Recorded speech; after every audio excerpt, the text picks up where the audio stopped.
Hey everybody, this is Gerryl Krilic, Frisco Fit City Ambassador, welcoming you to this edition of the Get Moving Minute. I am your health and nutrition coach for the day, and this is your little coach quote nudge. Mr. Ralph Waldo Emerson reminds us to write it on your heart that every day is the best day in the year. This quote reminds me when we're thinking of our lifestyle, our attitude, our exercise, our nutrition.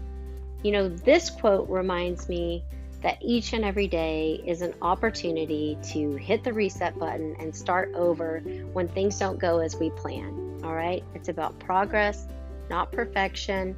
We're trying to instill these new, more healthful habits, and it's going to take practice, and it's not going to go perfect each and every day.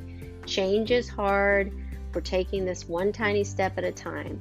So just remember, each and every day is an opportunity to set the reset button, write it on your heart that this day is going to be the best day of the year. And what a wonderful day. What a wonderful way to start off your day. This is Gerryl Krilic, Frisco Fit City Ambassador, reminding you to get up, get out, get moving each and every day. Make it a great day.